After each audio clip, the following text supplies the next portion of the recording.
If the Bible's inspired by God, why doesn't it mention any forms of technology that we have today, like the internet, cars, or AI? It does. All right, let's see it. But what's amazing is that the Bible accurately predicts details of modern technology thousands of years before that technology was invented. Where? The Old Testament book of Daniel was written over 2,000 years ago, and it says that you, Daniel, shut up the words and seal the book until the time of the end. Many shall run to and fro, and knowledge shall be increased. I want to start off by pointing out this is not a great translation, particularly the final clause, knowledge will increase, is not what most critical scholars would say that passage originally said.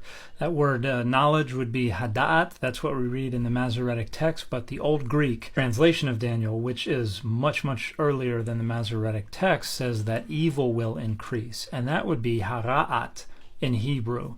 That would be the difference between a Dalet and a Resh. And after the Aramaic script was incorporated into Hebrew, the difference between those letters is, in some cases, indistinguishable. And so most critical scholars today would say that people are running to and fro and evil will increase is a better translation. What's so special about that? What's so special about this is that when Daniel wrote these words down, many people never left their hometown and were completely illiterate. Nowadays, we can hop on a plane and be across the world in under 24 hours. People are able to travel hundreds of miles every week by driving their cars. So not only can people run to and fro like they never could before, so the notion that this statement about running to and fro is in specific reference to a capacity for travel that was not possible at the time the text was written is just absolutely laughable. That whole clause, running to and fro, is based on one verb in Hebrew. The verbal root is shot, and this occurs over a dozen times in the Hebrew Bible, and in absolutely no instance whatsoever does it have anything to do with travel that was not possible during the composition of these texts. And this passage in Daniel is actually alluding to Amos 8:12, where it says they shall run to and fro, using that same verbal root, shot, seeking the word of God, and they shall not find it. So Daniel's allusion is to people who are running to and fro, back and forth, looking for the word of God and can't find it, and therefore evil will increase in the land.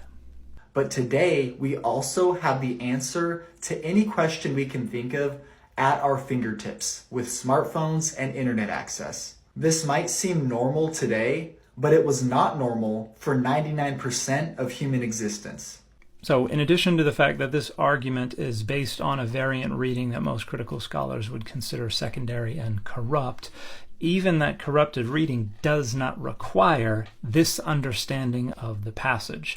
No one in the time period of the composition of this text, among its original audiences, no one within centuries of this text looked at this and thought, that probably refers to a capacity for travel and a capacity for knowledge that just isn't physically possible in our world today and won't be possible for thousands of years.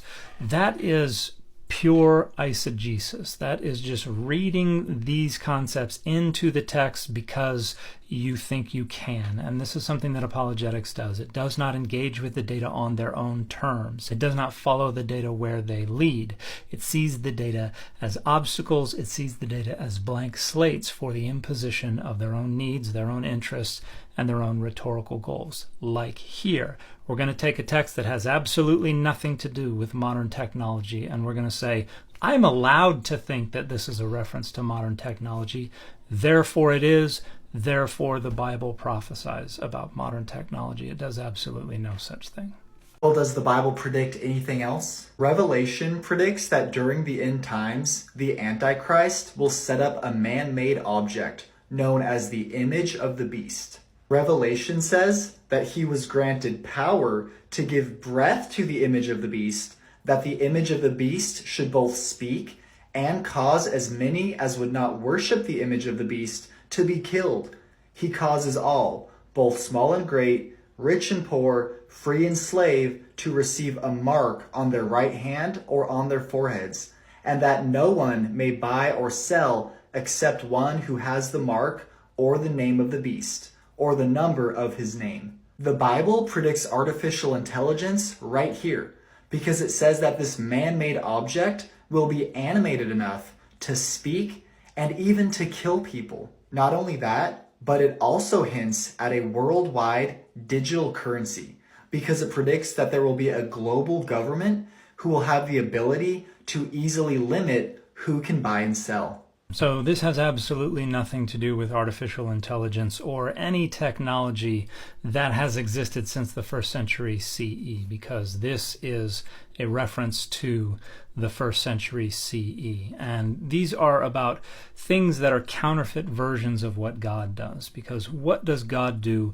when they create humanity? They breathe the breath of life into the human who is made in the image of God. They are God's image.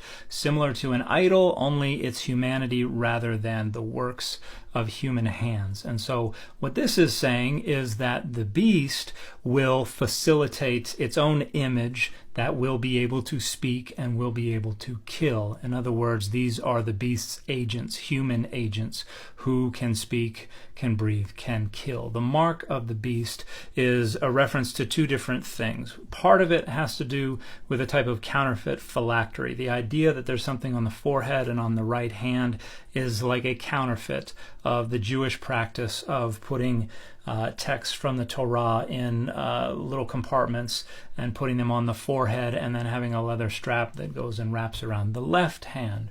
So in this sense, the beast is counterfeiting what God's people do.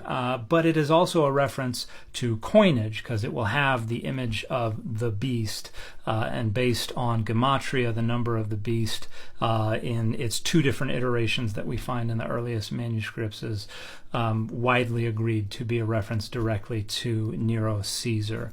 Nero Caesar was long dead by the time Revelation had been written, but there were rumors that he had only escaped into exile or would be coming back from the dead to come back and wreak havoc upon Christianity. So scholars have long had perfectly reasonable, rational explanations for the imagery in the book of Revelation, and all of it has entirely to do with Christianity's relationship with Rome in the 1st century CE.